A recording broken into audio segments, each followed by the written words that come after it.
Ang pag-alaga sa sarili kahit isa ka ng nanay o pamilyado ka na ay dapat pinagtutuunan pa rin ng pansin.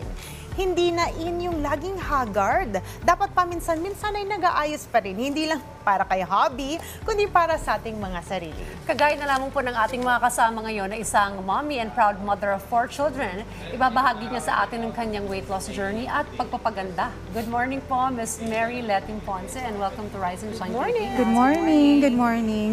Okay, before you gained weight, am I correct? Yes, yes. Anong dahilan ng pag-gain mo ng weight? And sa tingin mo ba, may kinalaman ito dahil naging hands-on mommy ka? Kasi ako personally, I also gained weight. Yes, actually, yung pag-gain ko is nung pandemic talaga. Okay. Yung pandemic, nag-lockdown, then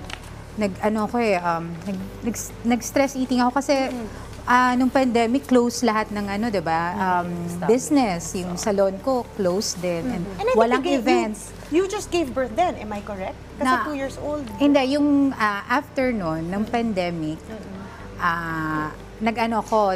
kasi tumaba ako nun, then sabi ko, nag-open ako ng third branch ko. Syempre, marami akong celebrity guests and ganyan. So, I felt so insecure. Sabi ko, papayat na nga ako at tumaba ako nung pandemic eh. So, sabi ko sa sarili ko, I need to lose weight. So, nag-detox ako, nag-jogging ako, and syempre, nabuntis ako. Kasi I became healthy again.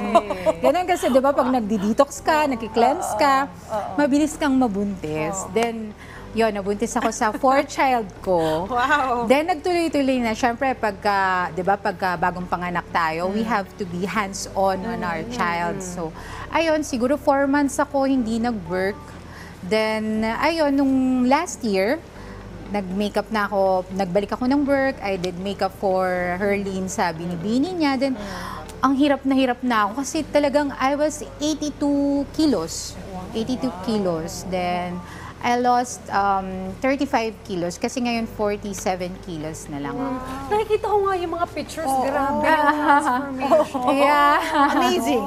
Oo, amazing. At saka talagang na-imagine natin yung discipline na Yes. pinut into work mo para Oo. magkaroon ka ng ganitong transformation. Actually, nung tumaba talaga ako, I was telling myself, I was praying na, Lord, give me that motivation again. Kasi I do, workout.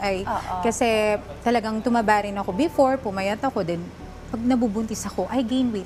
Talaga yung problems ng mga mommies, talagang tumataba. Pero kasi ako nun, minsan nagtutuloy-tuloy, napapabayaan ko yung sarili ko. But then I realized na parang, I have to take care of myself. Kasi no one will naman, di ba? You have to love yourself. You have to make time for yourself kahit mommy ka na.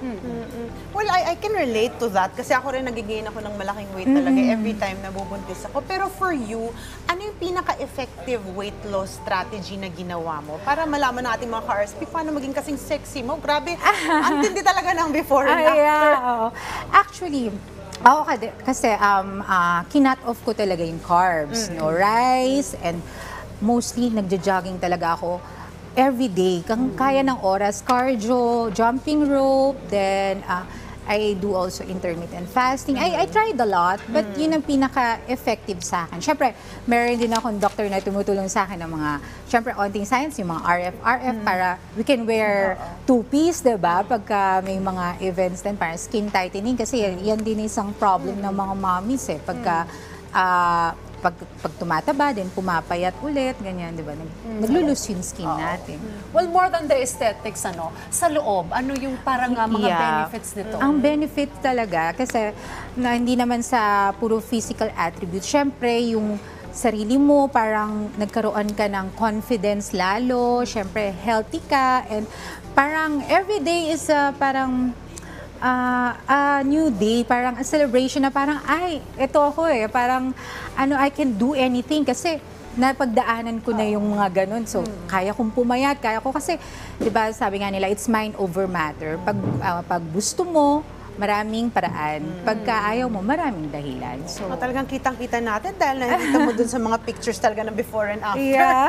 Nakikita mo, success story siya, Dayan. Nakaka-inspire, Well, bukod sa pagiging hands-on mommy, ano pa yung mga pinagkakabalahan? Actually, I am a professional makeup artist, and I have 3 salons na.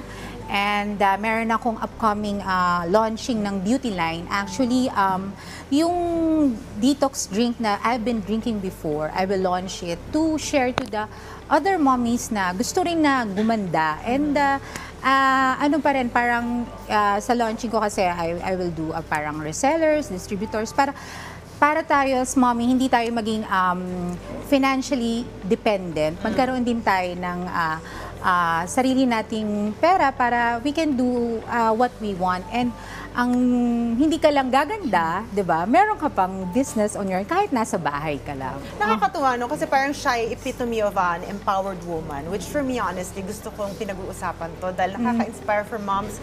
Well, pag sinasabi kasi na nanay, minsan naka-stereotype na nag-gain weight, nagpabaya, Yes, oo. or hindi na natin itsura. Yung itsura natin bago natin Yes. na-meet yung ating asawa. Yes. Anong mensahe mo sa mga nanay na nanonood sa atin ngayon o maipapayo mo sa kanila para maging holistic ang approach nila when it comes to women empowerment? Dahil you actually live it. Yeah.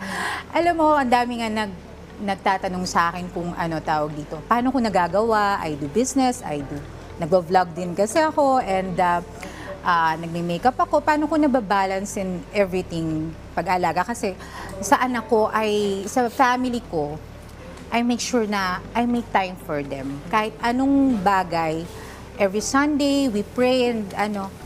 And sa akin lang, as a mom, tawag dito, we have to take care of ourselves. Diba? Kung ako nga, kaya ko, Diyos ko, kung makikita niyo yung mga pictures ko before, diba? Yung mga ibang mommies din, kaya din nila.